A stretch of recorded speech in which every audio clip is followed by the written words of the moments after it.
نماز فجر کے بعد سونا ایک راز ہے، 90% لوگ نہیں جانتے۔ نبی کریم صلی اللہ علیہ وآلہ وسلم کا فرمان لازمی سنیں۔ محترم، اللہ تعالیٰ نے انسان کی تخلیق نہایت حکمت اور تدبیر کے ساتھ فرمائی ہے۔ زندگی گزارنے کے جو اصول اللہ تعالیٰ نے قرآن مجید اور نبی کریم صلی اللہ علیہ وآلہ وسلم کی سنت کے ذریعے ہمیں سکھائے ہیں، وہ انسان کی جسمانی، روحانی اور معاشرتی بھلائی کے ضامن ہیں۔ انہی اصولوں میں سے ایک اہم معاملہ نماز فجر کے بعد کے اوقات کا ہے۔ سوال یہ پیدا ہوتا ہے کہ کیا نماز فجر کے بعد سونا درست ہے یا نہیں؟ آئیے قرآن و سنت کی روشنی میں اس سوال کا جواب تلاش کرتے ہیں۔ ناظرین گرامی، اسلام کے نزدیک عبادت کا مفہوم نہایت وسیع ہے۔ اسلام کا مطالبہ ہے کہ انسان کی پوری زندگی عبادت سے عبارت ہو۔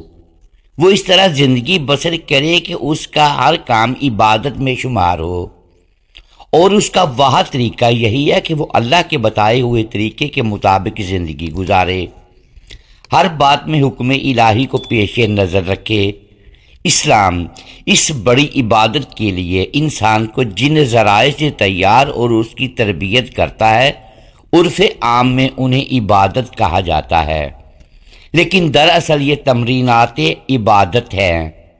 انہیں ارکان اسلام بھی اسی وجہ سے کہا جاتا ہے کہ اسلام کی عمارت انہی ستونوں پر قائم ہے۔ ارکان اسلام میں نماز سر فہرست اور پہلے نمبر پر ہے۔ ان تمام عبادات میں نماز کو جو اہمیت و فضیلت حاصل ہے، وہ کسی بھی صاحب ایمان اہل نظر سے پوشیدہ نہیں ہے۔ ناظرین گرامی، نماز کی اہمیت کا اندازہ اس بات سے لگائیں کہ قرآن کریم کے ہر پیغام میں صلاۃ یعنی نماز کا لفظ حرف جلی میں موجود ہے۔ ایمان کے بعد سب سے اہم رکن جس کا مطالبہ اہل اسلام سے کیا گیا ہے، وہ نماز ہی ہے۔ نماز مسلمانوں کی دینی پہچان اور امتیازی نشان ہے۔ یہی وجہ ہے قرآن و حدیث میں اس کی ادائیگی پر بہت زیادہ زور اور ترک پر وعید موجود ہے۔ فرمان نبوی صلی اللہ علیہ وآلہ وسلم، نماز کی دین میں وہی اہمیت ہے جو انسانی جسم میں سر کی ہے۔ مومن اور کافر کے درمیان امتیاز کرنے والی چیز نماز ہے، لہذا جس نے اسے چھوڑا اس نے کفر کیا۔ اس وعید سے اندازہ لگایا جا سکتا ہے کہ اسلام میں نماز کی اہمیت کیا ہے۔ جو چیز جس قدر اہم اور ضروری ہوتی ہے، اس کی بجا آوری پر اجر و ثواب بھی اسی قدر زیادہ ملتا ہے۔ چنانچہ نماز کا ثواب بھی اس قدر ہے کہ انسان اس کا تصور نہیں کر سکتا۔ لیکن پنجوں وقت نمازوں میں فجر کی نماز کی اہمیت و فضیلت سب سے نمایاں ہے، اور اس کی ادائیگی پر اجر و ثواب بھی دیگر 4 نمازوں سے زیادہ ہے۔ اس کی وجہ یہ ہے کہ فجر کے وقت دنیا نیند کی آغوش میں محو استراحت ہوتی ہے اور خواب خرگوش کے مزے لے رہی ہوتی ہے۔ لوگوں پر غفلت اور سستی کی چادر تنی ہوئی ہوتی ہے۔ ایسے میں نرم و گرم آرام دہ بستر کو چھوڑ کر اللہ کی اطاعت و محبت میں بارگاہ الہی میں سجدہ ریز ہونا بڑا پرمشقت اور نفس کو زیر کرنے جیسا مشکل کام ہے۔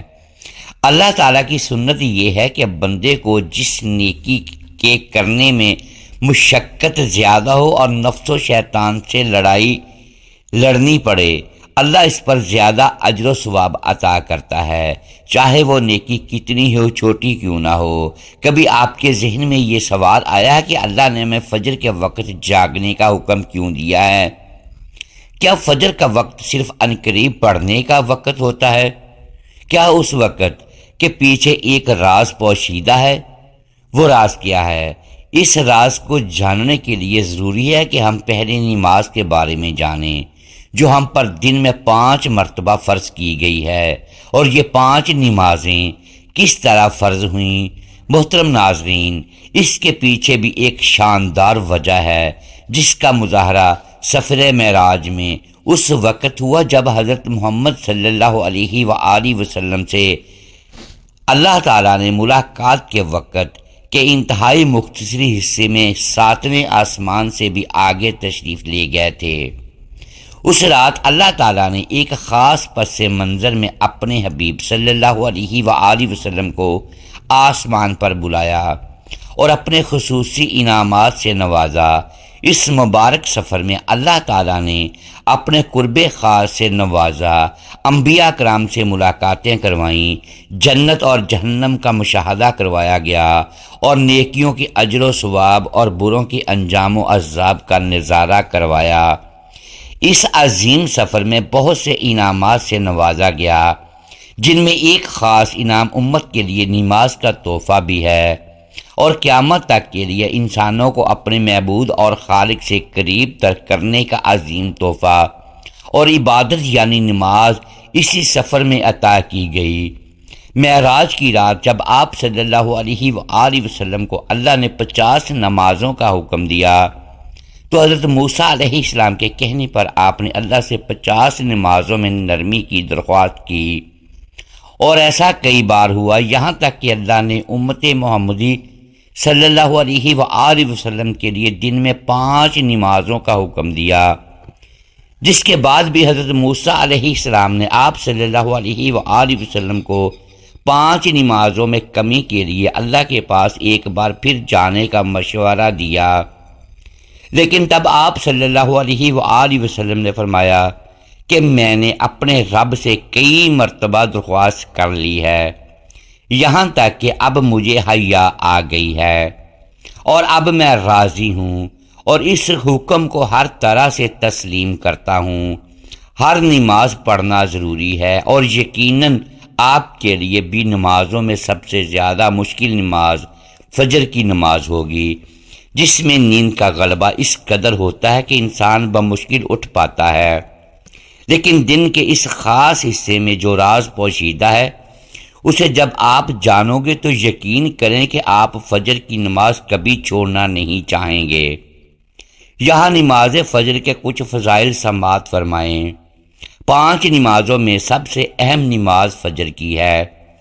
اس کی اہمیت کا اندازہ اس بات سے لگائیں کہ اللہ تعالیٰ فجر کے وقت کی قسم اٹھاتے ہیں اور فرماتے ہیں قسم ہے فجر کی اور 10 راتوں کی جو جفت اور طاق کی اور رات کی جب وہ چلنے لگے، یقیناً اس میں عقل مند کے لیے بڑی قسم ہے۔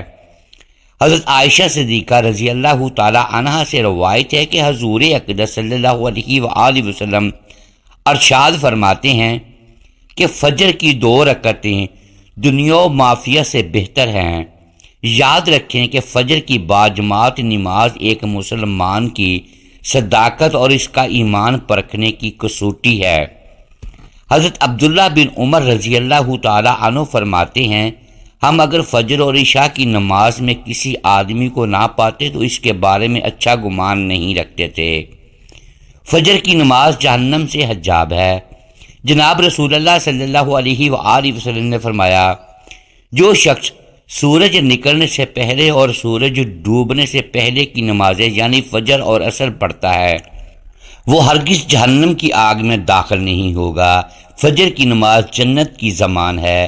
رسول اللہ صلی اللہ علیہ وآلہ وسلم نے ارشاد فرمایا جو شخص 2 ٹھنڈی نمازیں یعنی فجر اور عصر پابندی سے پڑھتا ہے وہ جنت میں داخل ہوگا۔ فجر کی نماز نہ پڑھنے پر وعید حضرت عبداللہ رضی اللہ تعالی عنہ سے روایت ہے کہ جناب رسول اللہ صلی اللہ علیہ وآلہ وسلم کے سامنے ایسے شخص کا تذکرہ کیا گیا جو صبح ہونے تک سوتا رہتا ہے یعنی فجر کی نماز ادا نہیں کرتا، تو آپ صلی اللہ علیہ وآلہ وسلم نے ارشاد فرمایا ایسے شخص کے کانوں میں شیطان پیشاب کرتا ہے۔ فجر کی نماز کے لیے کسی طرح اٹھیں۔ نمبر 1 رات کو حتی الامکان جلدی سوئیں۔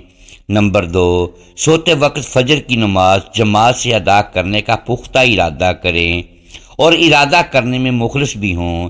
نمبر 3 ایسے اسباب اختیار کریں جن سے فجر کی نماز کے لیے اٹھنا آسان ہو، مثلا الارم والی گھڑی میں مناسب وقت پر الارم سیٹ کر کے اس کو مناسب جگہ پر رکھیں۔ اگر ان امور کی رعایت کر کے سوئیں گے تو انشاءاللہ فجر کی نماز جماعت کے ساتھ ادا کرنا آسان ہوگا۔ پھر بھی اگر کسی دن اتفاق سے بیدار ہونے میں تاخیر ہو جائے تو جس وقت بھی آنکھ کھلے سب سے پہلے نماز ادا کر لیں۔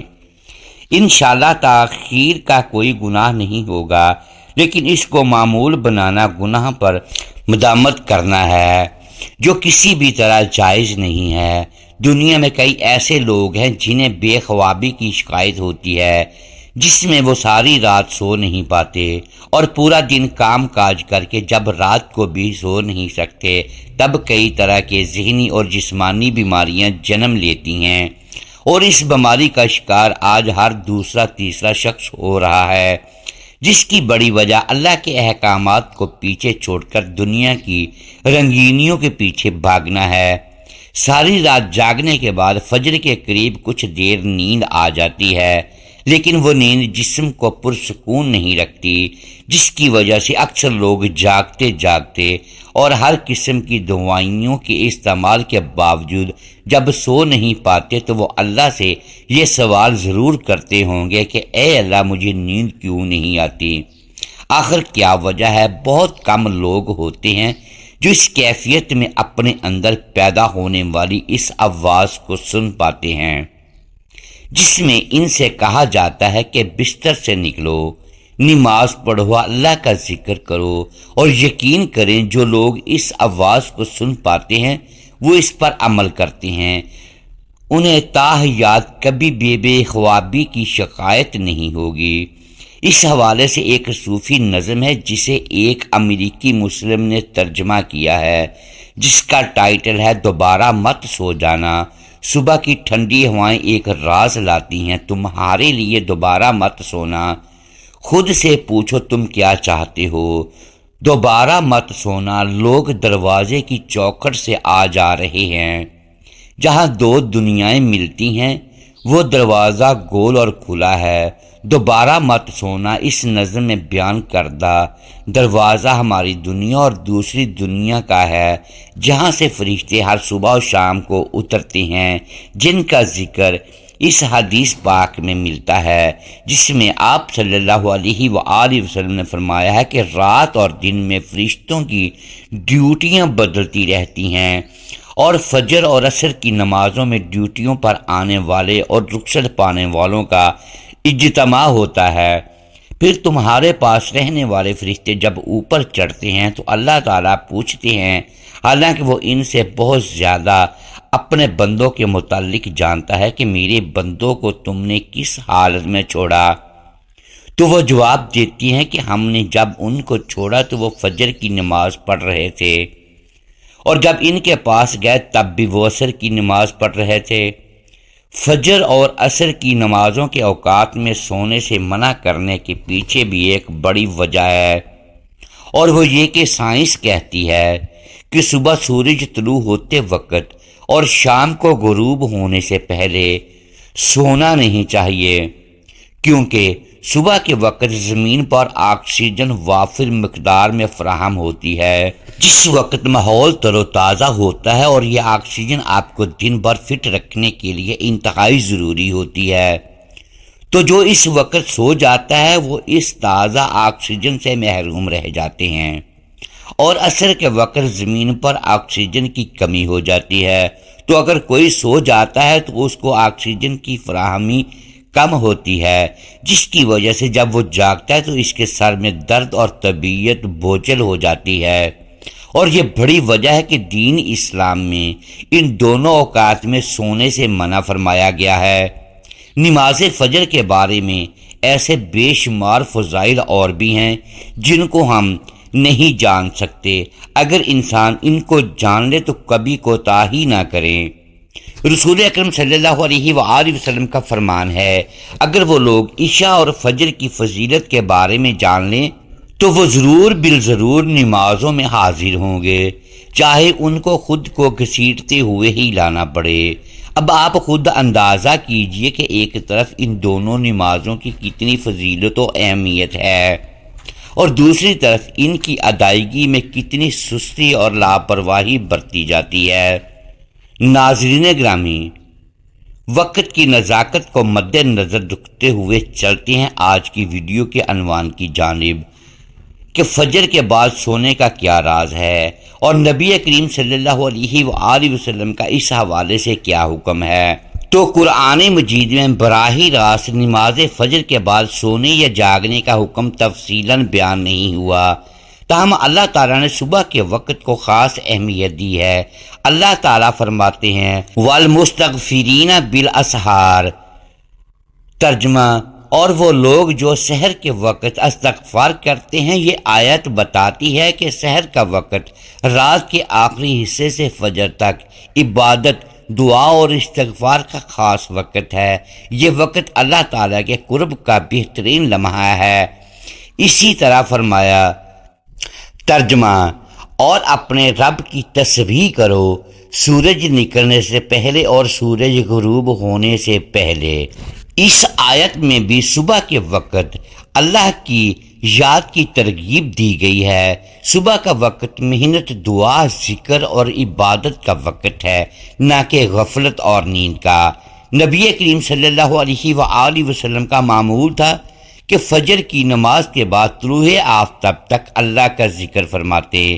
حضرت جابر بن سمرہ رضی اللہ تعالیٰ عنہ فرماتے ہیں، نبی کریم صلی اللہ علیہ وآلہ وسلم فجر کی نماز پڑھ کر اپنی جگہ پر اسی طرح بیٹھے رہتے یہاں تک کہ سورج طلوع ہو جاتا۔ یہ عمل جلوس بعد الفجر کہلاتا ہے، یعنی فجر کے بعد اللہ کی یاد میں بیٹھے رہنا۔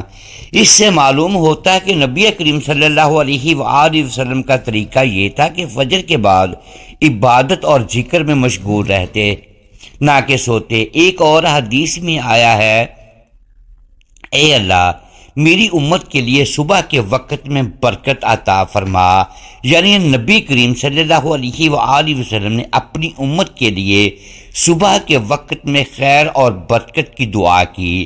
اس لیے صبح کے وقت جا کر کام کا آغاز کرنا سنت کے مطابق اور بابرکت ہے۔ صحابہ اکرام رضی اللہ تعالی عنہم بھی فجر کے بعد نیند سے بچتے اور اپنے کام کا آغاز کرتے تھے۔ حضرت عبداللہ بن مسعود رضی اللہ تعالی عنہ فرمایا کرتے تھے، صبح کا وقت برکت والا وقت ہے، اس میں تجارت یا کام کرنا اللہ کی طرف سے خیر کا باعث بنتا ہے۔ لہذا سلف صالحین کا بھی یہی معمول تھا کہ وہ فجر کے بعد نیند سے پرہیز کرتے اور جس کے حلال کے لیے محنت کرتے۔ ناظرین، اب آپ کو بتاتے ہیں نماز فجر کے بعد سونے کی ممانعت کیوں اور کب سونا جائز ہے۔ نماز فجر کے بعد سونے میں کئی نقصانات بیان کیے گئے ہیں، مثلا برکت کا ضیاع۔ نبی کریم صلی اللہ علیہ وآلہ وسلم نے صبح کے وقت میں برکت کی دعا کی ہے۔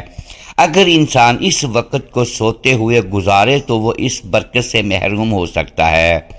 غفلت اور سستی، فجر کے بعد سونا انسان کو سست اور غافل بنا دیتا ہے، جبکہ اسلام میں چستی اور محنت کی ترغیب دی گئی ہے۔ رزق کی کمی، علماء نے بیان کیا ہے کہ صبح جلدی بیدار ہونا اور کام پر جانا رزق میں اضافے کا ذریعہ بنتا ہے، جبکہ سونا رزق کی تنگی کا سبب بن سکتا ہے۔ صحت پر برا اثر، فجر کے بعد دوبارہ سونا جسمانی صحت کے لیے بھی نقصان دہ ہو سکتا ہے۔ تحقیق سے معلوم ہوتا ہے کہ فطری نیند کا وقت رات ہے۔ صبح کے بعد نیند انسان کے جسمانی نظام کو متاثر کرتی ہے۔ کب سونا جائز ہے؟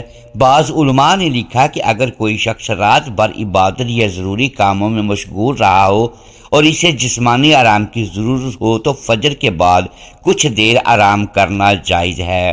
اسی طرح نبی کریم صلی اللہ علیہ وآلہ وسلم کا کبھی کبھار کیلولا کرنا، ظہر سے پہلے دن میں تھوڑی دیر سونا ثابت ہے، لیکن فجر کے بعد طویل نیند لینے کا معمول سنت سے ثابت نہیں۔ علامہ ابن قیم رحمۃ اللہ علیہ فرماتے ہیں، فجر کے بعد سونا برکت کے منافی ہے، یہ طبیعت میں سستی پیدا کرتا ہے اور دن بھر کے کام پر برا اثر ڈالتا ہے۔ آج کے مصروف دور میں جب لوگ رات دیر سے سوتے ہیں اور صبح دیر سے اٹھتے ہیں تو فجر کے بعد جاگنے اور دن کا آغاز کرنے کی سنت کو زندہ کرنا بہت بڑی نعمت ہے۔ فجر کے بعد جا کر اللہ کا ذکر کرنا، قرآن کی تلاوت کرنا، علم سیکھنا اور اپنے روزمرہ کے کام انجام دینا، ایک کامیاب زندگی کا راز ہے۔ نماز فجر کے بعد سونا بنیادی طور پر خلاف سنت ہے۔ قرآن و سنت میں صبح کے وقت کو عبادت، ذکر، دعا اور عمل کے لیے خاص کیا گیا ہے۔ نبی کریم صلی اللہ علیہ وآلہ وسلم نے اس وقت کے لیے برکت کی دعا کی ہے۔ اس لیے ایک مومن کو چاہیے کہ وہ فجر کے بعد جاگے، اللہ کا ذکر کرے، قرآن کی تلاوت کرے اور دن بھر کی تیاری کرے۔ البتہ اگر شدید ضرورت ہو تو اعتدال کے ساتھ آرام کیا جا سکتا ہے۔ ناظرین، فجر کا وقت دن کے سب سے بابرکت لمحات ہیں۔ قرآن مجید اور احادیث نبوی میں فجر کے وقت کی خاص فضیلت بیان کی گئی ہے۔ اللہ تعالیٰ فرماتے ہیں، اور صبح کے وقت اور شام کے وقت اپنے رب کا ذکر کرو۔ فجر کے وقت کا ذکر انسان کے دن بھر کے اعمال کو سنوار دیتا ہے اور رحمت و برکت کا سبب بنتا ہے۔ اسی لیے فجر کے وقت اذکار اور دعائیں کرنا نہایت اہمیت کا حامل ہے۔ فجر کا وقت رحمتوں کے نزول کا وقت ہے۔ اس وقت فرشتے اللہ کے نیک بندوں کے لیے دعا کرتے ہیں۔ نبی کریم صلی اللہ علیہ وآلہ وسلم نے فرمایا، تمہارے پاس دن اور رات کے فرشتے آتے ہیں اور وہ نماز فجر اور نماز عصر میں جمع ہوتے ہیں۔ اس لیے فجر کے وقت اللہ کا ذکر کرنا نہ صرف دنیاوی سکون کا باعث ہے بلکہ آخرت میں کامیابی کی نوید بھی ہے۔ فجر کے وقت سب سے پہلے نیند سے بیدار ہوتے ہی یہ دعا پڑھنا مستحب ہے۔ تمام تعریفیں اللہ کے لیے ہیں جس نے ہمیں موت کے بعد زندگی دی اور اسی کی طرف لوٹ کر جانا ہے۔ اس کے بعد نماز فجر ادا کی جائے اور نماز فجر کے بعد بیٹھ کر اللہ کا ذکر کرنا بہت فضیلت والا عمل ہے۔ نبی کریم صلی اللہ علیہ وآلہ وسلم نے فرمایا، جو شخص فجر کی نماز باجماعت ادا کرے پھر بیٹھ کر اللہ کا ذکر کرتا رہے یہاں تک کہ سورج طلوع ہو جائے، پھر وہ 2 رکعت نماز پڑھے تو اسے حج اور عمرہ کا ثواب ملتا ہے۔ نماز فجر کے بعد سبحان اللہ و بحمدہ 100 مرتبہ، استغفر اللہ بہت کثرت سے، لا الہ الا اللہ وحدہ لا شریک لہ کثرت سے۔ نماز فجر کے بعد آیت الکرسی پڑھنے سے اللہ تعالیٰ سارا دن حفاظت فرماتے ہیں۔ نبی کریم صلی اللہ علیہ وآلہ وسلم نے فرمایا، جو شخص ہر نماز کے بعد آیت الکرسی پڑھے اس کے اور جنت کے درمیان موت کے علاوہ کوئی چیز حائل نہیں۔ فجر کے وقت قرآن پاک کی تلاوت خاص طور پر افضل ہے۔ اللہ تعالیٰ فرماتے ہیں، اور قرآن فجر، بے شک قرآن فجر حاضر ہونے والا ہے۔ اللہ تعالیٰ ہم سب کو 5 وقت کی نماز ادا کرنے کی توفیق عطا فرمائے، آمین۔ شکریہ، اللہ حافظ۔